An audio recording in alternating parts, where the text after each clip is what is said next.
제사값을 존놈한테 다 쓰다니 미쳤구나.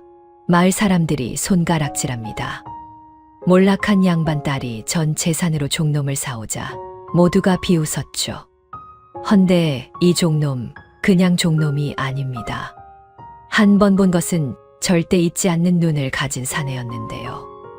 고을 전체를 뒤흔들 비밀을 머릿속에 고스란히 담고 있었습니다. 전 재산을 털어 종놈을 산 바보 같은 선택. 과연 이 선택이 두 사람의 운명을 바꿀 수 있을까요? 사연 시작 전 구독과 좋아요 눌러주시면 영상 제작에 큰 힘이 됩니다. 이야기 시작합니다. 먼 옛날 영조 임금께서 나라를 다스리시던 시절이었습니다. 한양에서 나흘을 꼬박 걸어야 닿는 충청도 어느 고을에는 흉년의 상처가 아직도 아물지 않고 있었습니다. 양반은 양반대로 체면을 지키려 빚을 내고 상민은 상민대로 내일을 기약하기 어려워 고개를 들 틈이 없었지요. 저작거리에는 노비 매매가 심심찮게 벌어졌습니다. 입을 줄여야 한다며 자식을 내놓는 부모도 있었고 제 발로 종이 되겠다고 나서는 자도 있었습니다. 배가 고프면 자존이 먼저 무너지는 법이었습니다. 그런 세상에서 글자를 안다는 것은 양반에게나 허락된 특권이었습니다. 천한 것이 글을 읽는다는 것은 재주가 아니라 죄였고 글을 아는 종은 위험하다 하여 더 낮은 곳으로 팔려나가기 일쑤였습니다. 장터 귀퉁이에는 날마다 바느질감을 들고 나오는 여인이 하나 있었습니다. 몰락한 양반가의 딸 소은이었습니다. 아버지의 억울한 죽음을 가슴 깊이 묻은 채 하루하루를 버텨내고 있었지요. 아직은 아무도 소은을 눈여겨보지 않았습니다. 그러나 머지않아 이 여인이 고을 전체를 뒤흔들 일이 벌어지리라는 것을 그때는 아무도 알지 못하였습니다. 소은은 22의 나이였습니다. 한때 고을에서 이름을 날리던 양반가의 딸로 어린 시절에는 비단 저고리를 입고 아버지 서재를 드나들던 아이였습니다. 그러나 아버지가 영모 누명을 쓰고 형장의 이슬로 사라진 뒤 소은의 세상은 하루아침에 바닥을 쳤습니다. 집안 재산은 몰수되었고 어머니는 그 충격을 이기지 못하고 이듬해 봄 조용히 눈을 감았습니다. 홀로 남은 소은은 아버지의 낡은 편지 한 장과 허름한 초가 한 채만을 물려받았습니다. 매일 아침 바느질감을 들고 장터로 나가 품삯을 받는 것이 소은이 할 수 있는 전부였지요. 그러나 소은의 눈에는 꺼지지 않는 불씨 같은 것이 있었습니다. 아버지에게 몰래 배운 글이 소은의 안에서 살아 숨 쉬고 있었습니다. 여자가 글을 안다 하여 세상에 쓸 곳이 없었으나 소은은 밤마다 아버지의 편지를 꺼내 읽었습니다. 그 편지 속에 무언가가 있다는 것을 느꼈습니다. 그러나 오랜 세월의 글씨가 흐려지고 군데군데 지워져 내용을 온전히 읽어낼 수가 없었지요. 아버지는 억울하게 죽었습니다.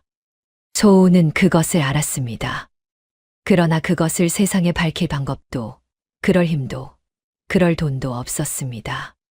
그저 오늘도 바느질 바늘을 들고 장터로 나가는 것이 전부였습니다. 그리고 그 불씨를 꺼뜨리지 않는 것이 소은이 살아가는 이유였습니다. 소은의 하루는 언제나 같았습니다. 날이 밝으면 바느질감을 보자기에 싸고 덕수 영감의 국밥집 한 귀퉁이를 빌려 자리를 잡았습니다. 덕수 영감은 아버지 생전부터 드나들던 장터. 국밥집 주인으로 소은을 제 딸처럼 여겨 군말 없이 자리를 내주었습니다.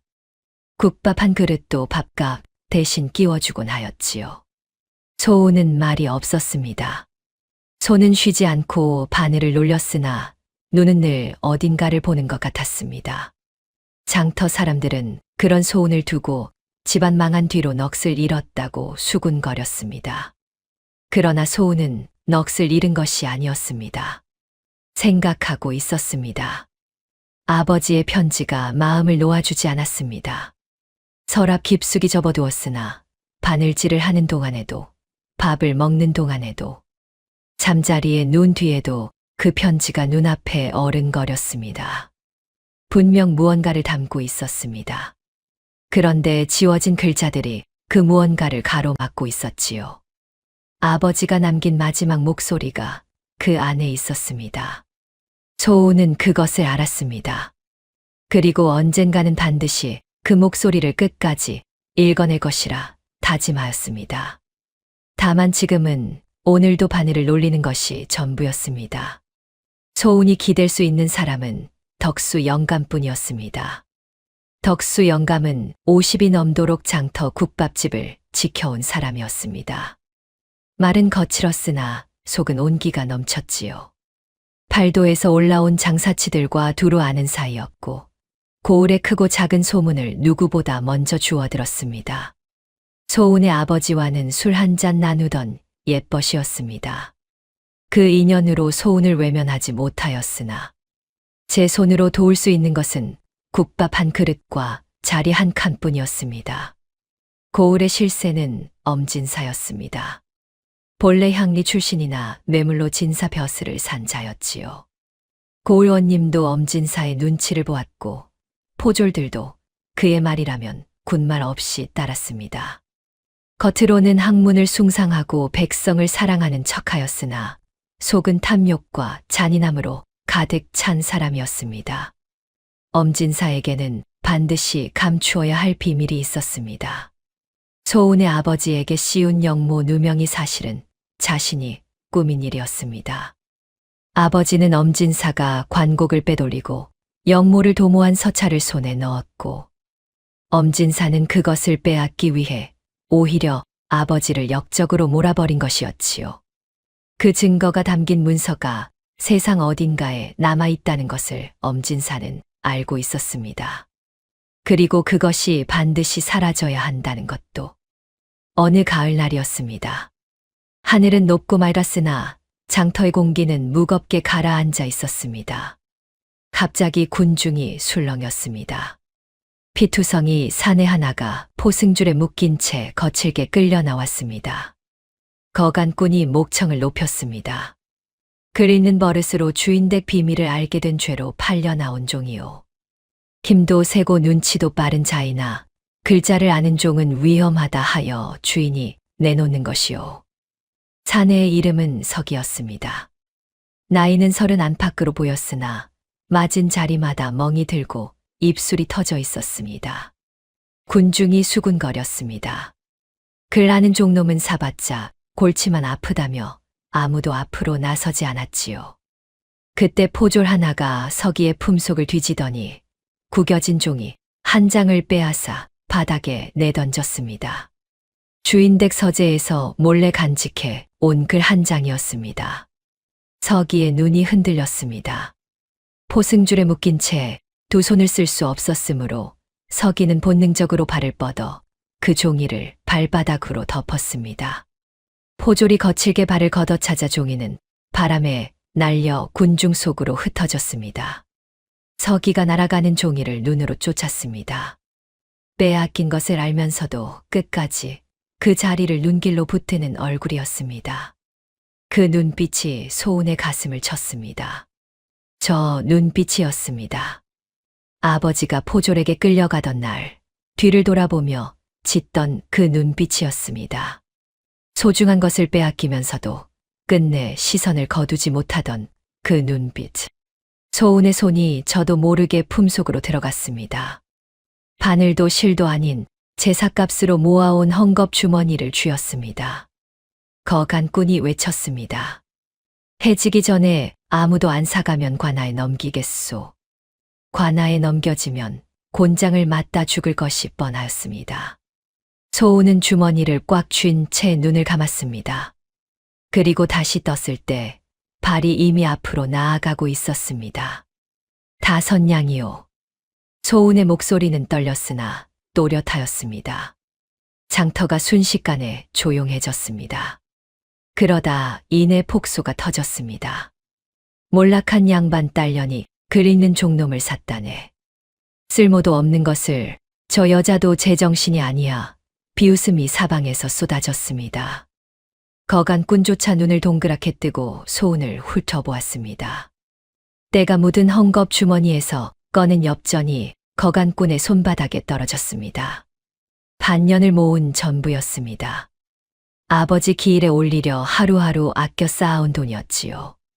소우는 비웃음이 들리지 않았습니다. 귀가 먹먹하였습니다. 손이 떨렸고 무릎도 떨렸습니다. 머릿속에서는 목소리들이 뒤엉켜 싸우고 있었습니다. 이것은 아버지의 제삿값이다. 저 사람과 나는 아무 관계가 없다. 저 사람이 살든 죽든 내가 어찌할 수 있는 일이 아니다. 그러나 몸은 이미 결정을 내린 뒤였습니다. 머리가 아니라 몸이 먼저 움직인 것이었으므로 후회를 할 틈도 없었습니다. 서기가 소운을 내려다보았습니다. 눈빛이 복잡하였습니다.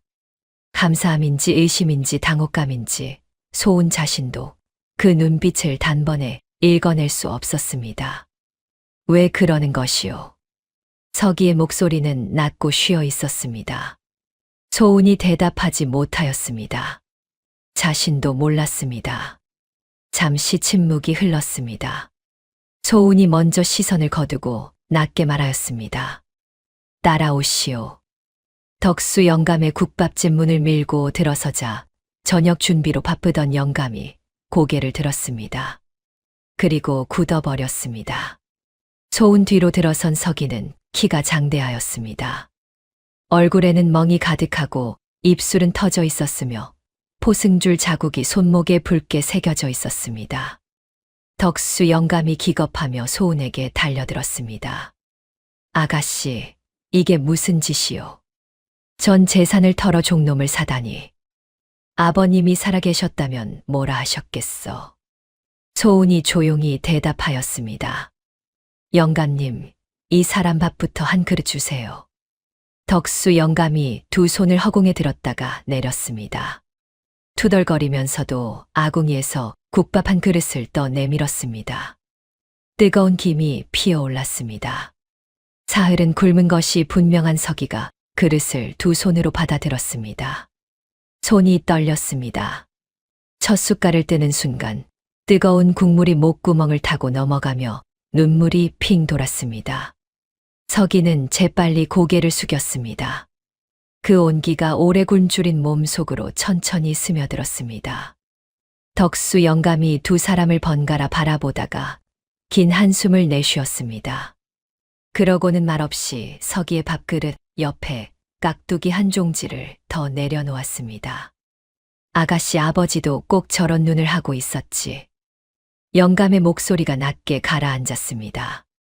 세상에 치이고 밟히면서도 눈빛 하나는 끝까지 안 죽이는 사람. 그런 눈.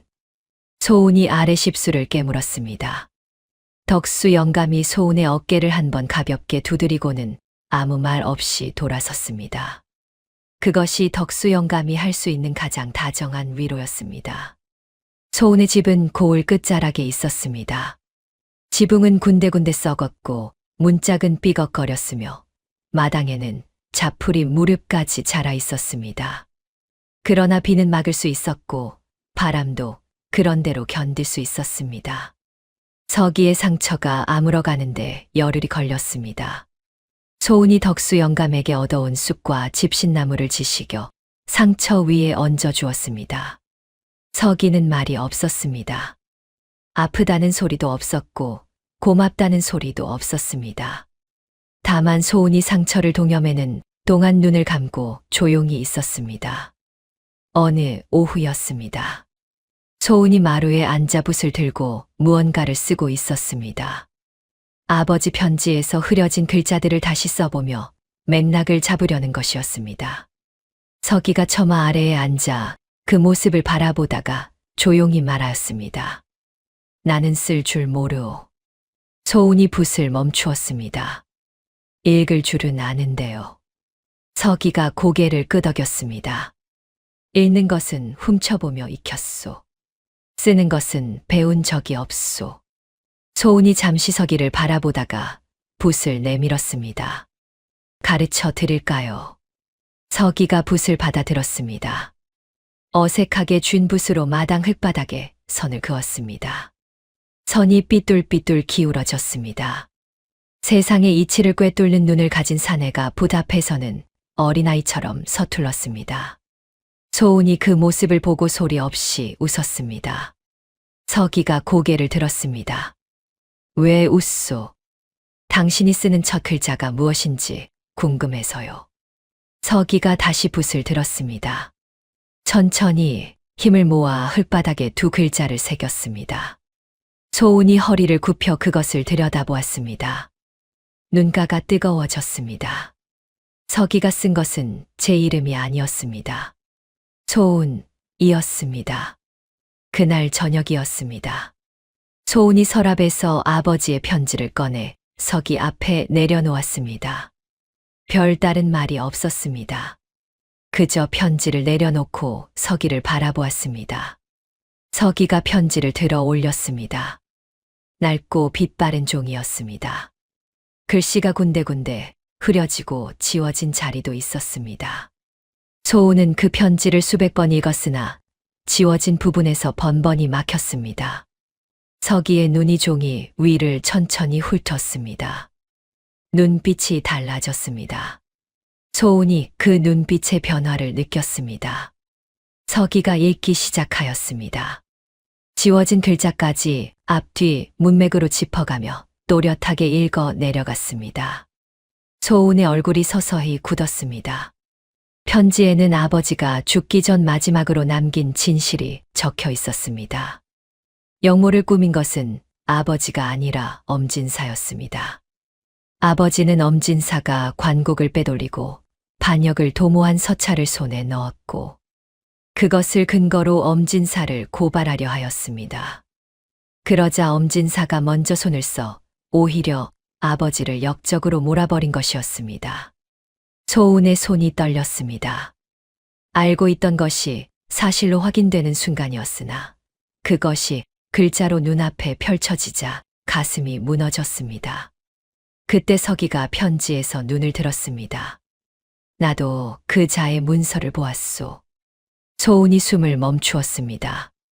엄진사의 문서요. 내가 팔려 나오기 전 주인댁 서재에서 읽은 것이 바로 그것이었소.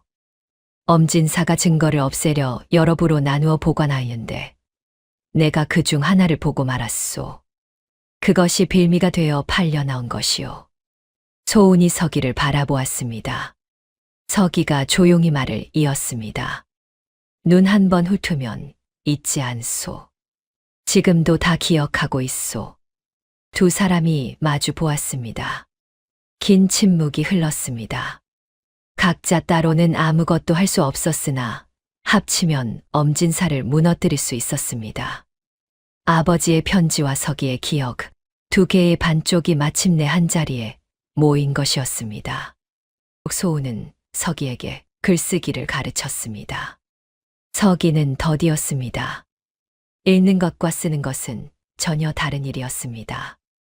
읽기는 받아들이는 것이지만 쓰기는 내어주는 것이었으므로 받아들이는 데는 익숙하였으나 내어주는 데는 서툰 사내였습니다. 붓을 잡은 손에 힘이 들어가면 선이 굵어지고 삐뚤어졌습니다. 소은이 서기의 손 위에 자신의 손을 얹어 힘을 빼는 법을 가르쳐 주었습니다. 그 순간 두 사람 모두 잠시 말이 없었습니다. 소은이 먼저 손을 거두었습니다. 어느 날 저녁이었습니다. 서기가 혼자 마당 흙바닥에 안자 같은 글자를 반복하여 쓰고 있었습니다. 소은이 가까이 다가가 들여다보았습니다. 사람 인자였습니다. 수백 번은 좋게 쓴 것 같았습니다. 왜 그 글자요? 서기가 붓을 내려놓으며 말하였습니다. 읽을 줄만 알고 쓸 줄 몰라도 사람이요. 글 모르는 자도 사람이요. 그런데 세상은 그것을 찾고 있는 것 같아서 소은의 눈에서 눈물이 한 방울 흘러내렸습니다.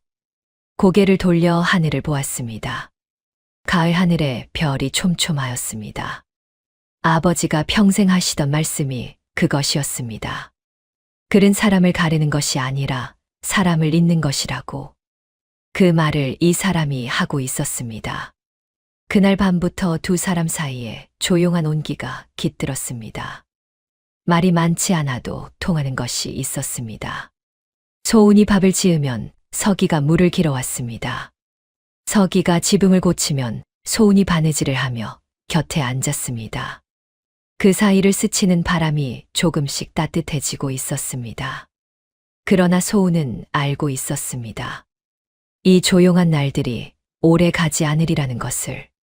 엄진사는 아직 건재하였고 서기가 잃은 것을 기억하는 한두 사람은 언제까지나 위험 속에 있었습니다.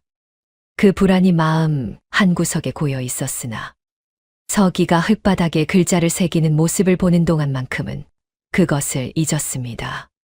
화롯불이 타닥타닥 소리를 내며 피어오르는 밤, 두 사람의 그림자가 같은 벽에 나란히 어렸습니다. 엄진사의 부하 중에 저작거리 소문을 주워 모으는 자가 있었습니다. 고을 안팎의 크고 작은 이야기를 귀신같이 긁어모아 엄진사의 귀에 갖다 바치는 것이 그 자의 소임이었습니다. 어느 날 그 자가 엄진사 앞에 무릎을 꿇었습니다. 몰락한 양반 딸이 장터에서 글 읽는 종놈을 사들였다는 것이었습니다. 더불어 그 종놈이 팔려 나온 이유가 주인댁 서재의 문서를 읽었기 때문이라는 것도 덧붙였습니다. 엄진사의 얼굴이 굳었습니다. 그 종놈이 읽은 서재의 문서가 어느 집 것인지 엄진사는 단번에 알아챘습니다. 자신의 문서 사본을 보관해 두었던 바로 그 집이었습니다. 혹여 살아서 입을 열면 모든 것이 끝이었습니다. 더구나 역적의 딸이 그 종놈과 한 집에 있다는 것은 두 사람이 손을 잡을 수 있다는 뜻이기도 하였습니다. 엄진사가 아랫사람을 불렀습니다. 목소리는 낮고 차분하였습니다. 그것이 오히려 더 섬뜩하였습니다. 조용히 처리하거라. 아무 흔적도 남기지 말고. 그날 밤 검은 옷의 자들이 고을 끝자락을 향해 움직였습니다. 달도 구름 뒤로 숨어드는 밤이었습니다. 서기가 잠결에 인기척을 느꼈습니다. 몸이 먼저 깨어났습니다. 오래도록 종살이를 하며 익힌 감각이었습니다. 서기가 소운을 흔들어 깨웠습니다. 뒷문으로 나가시오. 지금 당장. 소운이 눈을 떴습니다. 서기의 눈빛을 보는 순간 물어볼 것도 없었습니다. 아버지의 편지를 품에 쥐고 뒷문으로 뛰쳐나갔습니다. 서기가 문 앞에 버티고 섰습니다. 맨손이었습니다. 검은 옷의 자들이 문을 부수고 들이닥쳤습니다. 셋이었습니다. 서기가 첫 번째 자의 손목을 꺾어 쓰러뜨리고 두 번째 자의 발을 걷어찼으나 셋을 상대하기에는 역부족이었습니다. 빗자루 자루를 들어 막아보았으나 이내 꺾이고 말았습니다. 흠씬 두들겨 맞고 쓰러졌습니다. 자객들이 이미 죽었으리라 여기고 사라졌습니다. 새벽빛이 번지기 전 소운이 돌아왔습니다. 집 안으로 들어서는 순간 숨이 막혔습니다. 서기가 마루에 쓰러져 있었습니다. 소운이 달려가 서기의 몸을 흔들었습니다. 울부짖음이 목구멍까지 치밀었으나 소리가 나오지 않았습니다. 그때 서기의 손가락이 희미하게 움직였습니다. 살아 있었습니다. 소운이 그 손을 두 손으로 감쌌습니다. 얼마나 오래 그러고 있었는지 알 수 없었습니다. 가까스로 덕수 영감의 국밥집으로 피신하였습니다. 덕수 영감이 서기의 상처를 동여매며 굳은 얼굴로 일하였습니다. 말이 없었습니다. 포를 가져다 지혈을 하고 다려둔 약재를 강제로 먹이고 삼배천으로 단단히 묶었습니다. 한참이 지나서야 영감이 입을 열었습니다. 내가 알고 싶었던 게 있었는데 이제 말해야겠구먼. 소운이 고개를 들었습니다. 덕수 영감의 눈빛이 평소와 달랐습니다. 무언가를 오래 사귀고 사귄 끝에 꺼내는 눈빛이었습니다. 아가씨 아버님과 엄진사 사이에 내가 아는 것이 있어. 영감이 천천히 이야기를 풀어놓았습니다. 소운의 아버지가 살아있던 시절 엄진사가 고을 관곡을 빼돌리고 있다는 소문이 돌았습니다. 아버지는 그것을 그냥 넘기지 않았습니다. 직접 증거를 모으기 시작하였고 마침내 엄진사가 영모를 도모하며 주고받은 서찰까지 손에 넣었습니다. 그러나 아버지는 그것을 공개하기 전에 먼저 잡혔습니다. 엄진사가 아버지보다 한 발 빨랐던 것이었습니다. 오히려 그 서찰을 근거로 아버지에게 영모 누명을 씌워버렸습니다. 내가 그때 막지 못하였어. 증거가 있어도 엄진사의 힘을 당할 도리가 없었거든. 영감의 목소리가 낮게 흔들렸습니다.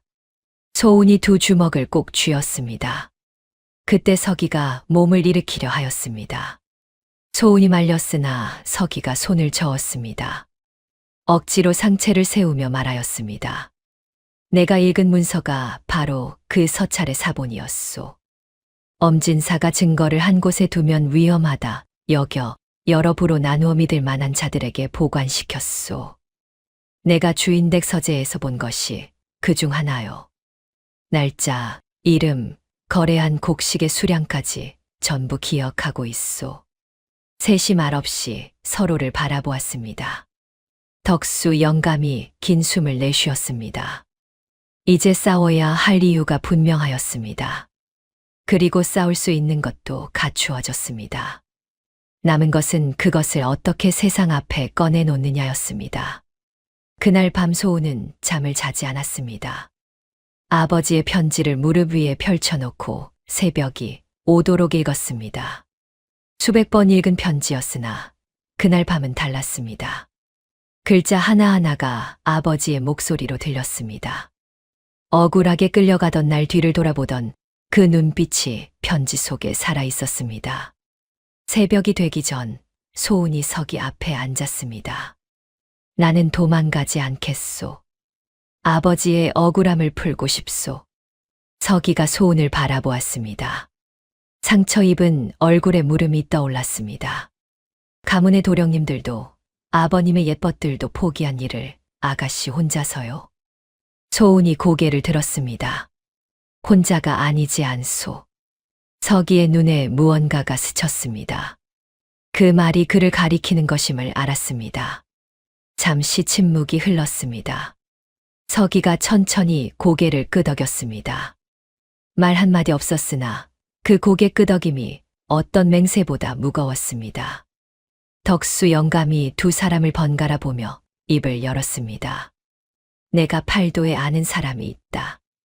암행어사 나리께 밀서를 넣을 수 있어. 요즘 이 고을 인근을 돌고 있다는 소문이 있거든. 증거만 갖추어지면 돼. 서기가 자신의 머리를 가리켰습니다. 증거는 여기 있소.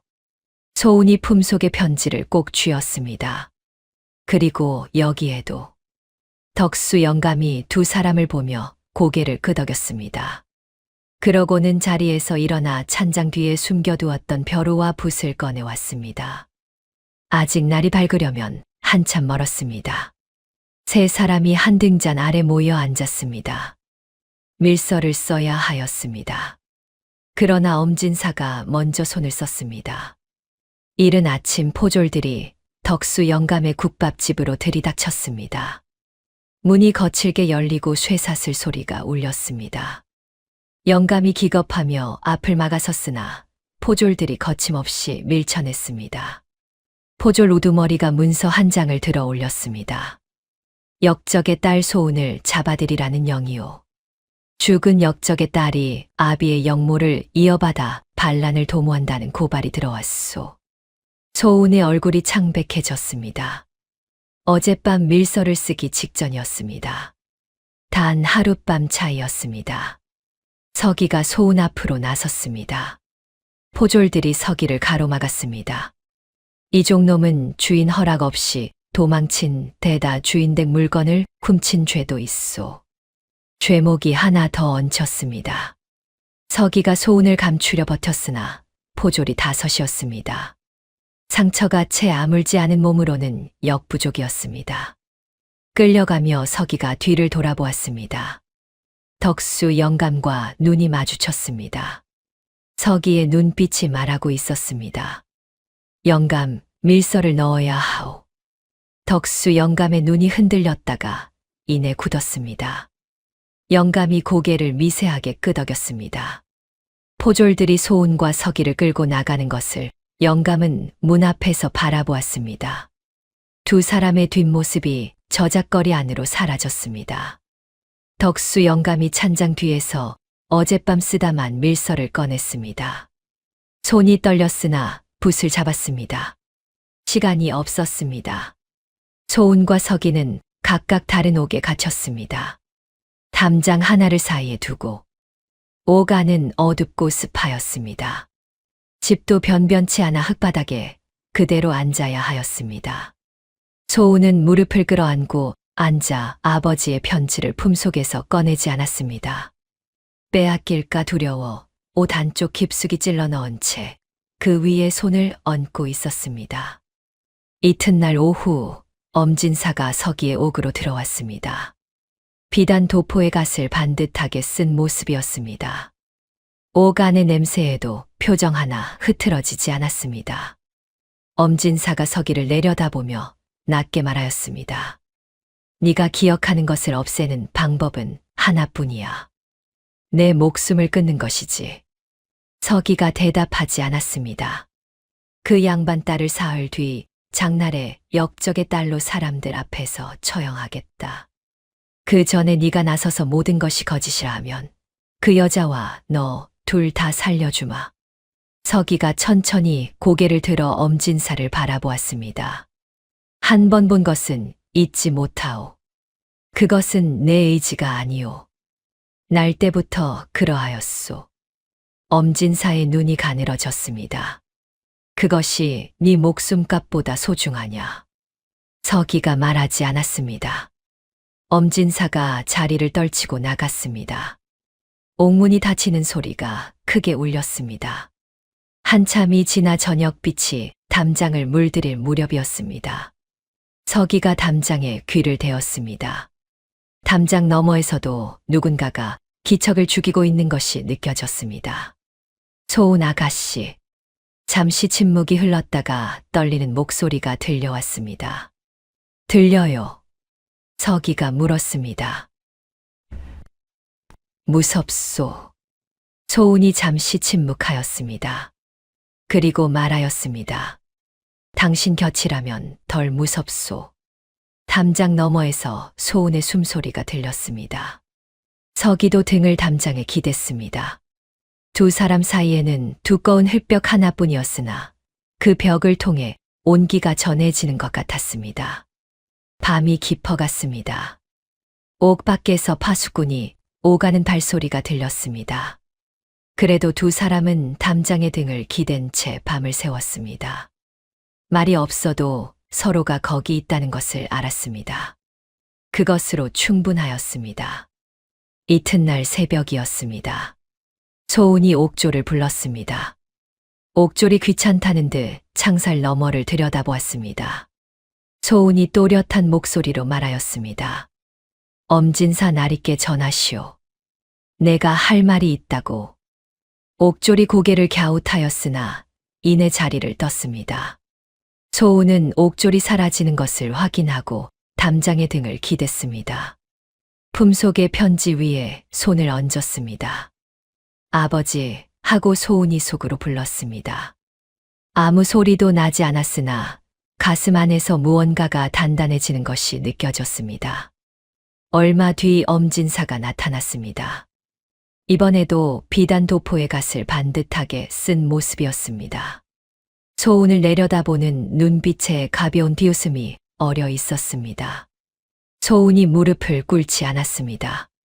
선체로 엄진사를 바라보았습니다. 서기를 풀어주시오. 그 사람은 아무 죄가 없소. 나만 처형하시오. 엄진사가 잠시 소은을 바라보다가 코웃음을 쳤습니다. 네가 죽으면 그 종놈의 기억도 함께 묻히겠지. 어차피 종놈의 말은 아무도 믿지 않을 터이고. 엄진사가 잠시 생각하는 척하다가 말을 이었습니다. 좋다. 내일 장날에 처형하겠다. 엄진사가 돌아섰습니다. 소은이 그 뒷모습을 바라보았습니다. 엄진사의 발소리가 멀어진 뒤 소은이 천천히 옥 바닥에 주저앉았습니다. 손등으로 눈물을 훔쳤습니다. 그러나 눈빛은 흔들리지 않았습니다. 소은이 품속에서 아버지의 편지를 꺼냈습니다. 빛이 부족하여 글자가 잘 보이지 않았으나 손끝으로 더듬어도 알 수 있었습니다. 수백 번 읽어 손가락이 기억하는 글자들이었습니다. 이제 알겠어요, 아버지. 아버지가 그날 뒤를 돌아보던 눈빛이 무엇이었는지, 빼앗기면서도 끝까지 바라보던 것이 무엇이었는지. 소은이 편지를 다시 접어 품속 깊이 넣었습니다. 내일이 마지막 날이 될 수도 있었습니다. 그래도 후회가 없었습니다. 담장 너머에서 서기의 숨소리가 들렸습니다. 소은이 담장에 손을 얹었습니다. 아무 말도 하지 않았습니다. 그것으로 충분하였습니다. 장날 아침이었습니다. 저작거리 한복판에 형틀이 세워졌습니다. 처형이 있다는 소문이 퍼지자 구경꾼들이 모여들었습니다. 엿장수도 국밥집 안악도 먼 고을에서 온 장사치도 발을 멈추었습니다. 하늘은 높고 맑았으나 공기는 차갑게 가라앉아 있었습니다. 소은이 포졸에게 양팔을 붙들린 채 끌려 나왔습니다. 머리는 풀어헤쳐지고 옷은 흙이 묻어 있었으나 걸음은 흔들리지 않았습니다. 뒤이어 서기가 피투성이 몸으로 끌려 나와 형틀 곁에 무릎 꿇려졌습니다. 두 사람의 눈이 마주쳤습니다. 서기가 소은을 향해 눈을 한번 끄덕였습니다. 소은이 그것을 받아 고개를 들었습니다. 엄진사가 군중 앞에 섰습니다. 목청을 높였습니다. 이 여인은 역적의 피를 이어받아 고을을 어지럽히고 나라를 위협한 죄인이오. 오늘 이 자리에서 그 죄를 묻겠소. 군중이 웅성거렸습니다. 포졸이 소은의 어깨를 짓눌렀습니다. 형틀의 머리를 들이밀게 하려는 것이었습니다. 소은이 버텼습니다. 포졸이 더 힘을 주었습니다. 소은의 무릎이 꺾일 것 같았습니다. 바로 그때였습니다. 저작거리 끝에서 말발굽 소리가 요란하게 울려 퍼졌습니다. 먼지를 뿌옇게 일으키며 달려온 일행이 형틀 앞에서 우렁차게 외쳤습니다. 암행어사 출도요. 군중이 일제히 갈라졌습니다. 포졸들이 굳어버렸습니다. 엄진사의 얼굴에서 핏기가 가셨습니다. 어사 일행 뒤로 덕수 영감이 서 있었습니다. 그 곁에는 낯선 얼굴들이 나란히 섰습니다. 엄진사 밑에서 일하다 오래전 쫓겨난 아전들과 고을 관곡 창고를 관리하던 창고직이었습니다. 밀서를 받은 어사가 엄진사의 비리를 뒷받침할 증인들을 직접 데려온 것이었습니다. 암행어사가 엄진사를 향해 물었습니다. 고을 관곡을 빼돌리고 그 죄를 무고한 선비에게 씌워 역적으로 몰아 죽인 것이 사실이오? 엄진사가 버럭 소리쳤습니다. 무슨 증거가 있소? 말만 앞세우면 다요? 그 순간 서기가 앞으로 나섰습니다.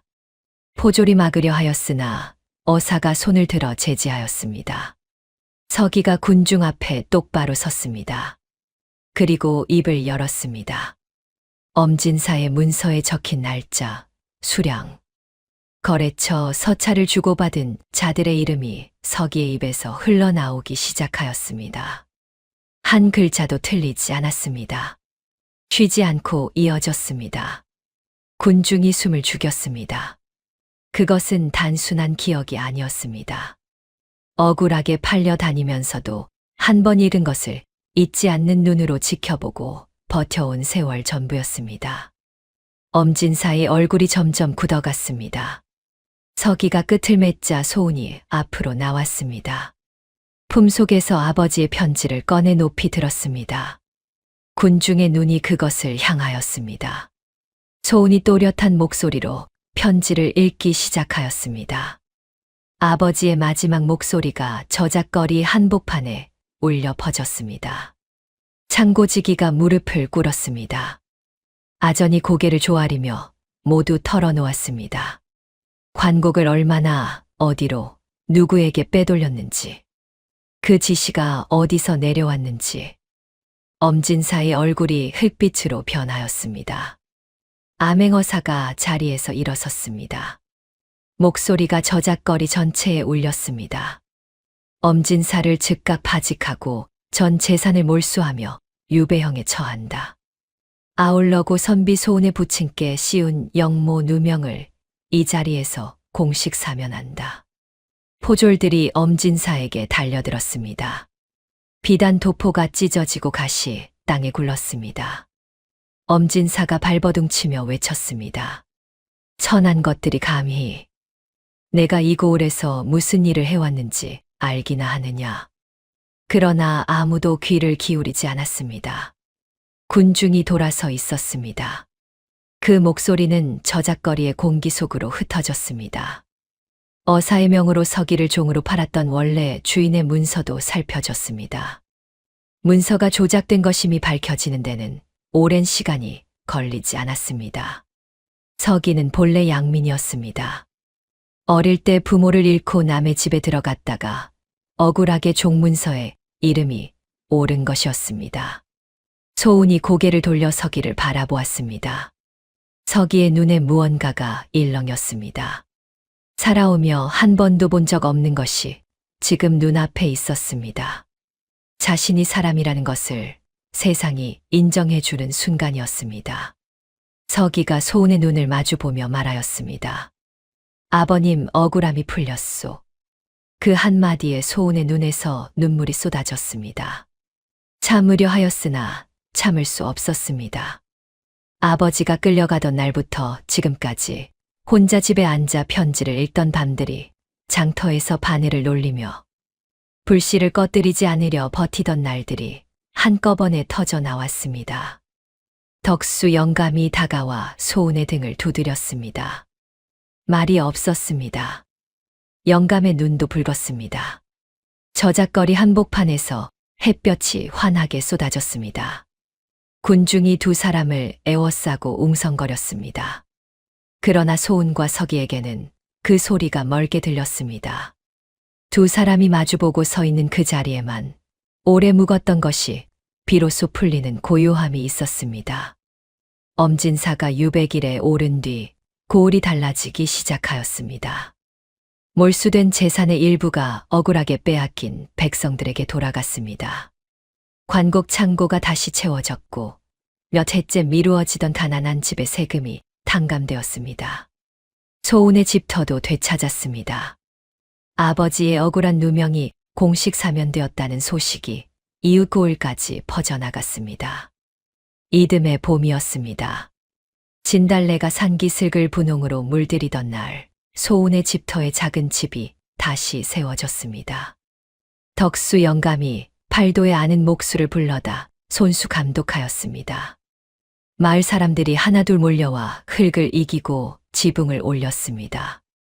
아무도 품삯을 받지 않았습니다. 새집이 서던 날 저녁, 덕수 영감이 주례를 섰습니다. 마을 사람들이 마당을 가득 채웠습니다. 소운이 연두 저고리를 입고 나왔습니다. 서기가 처음으로 갓을 쓰고 도포를 걸쳤습니다.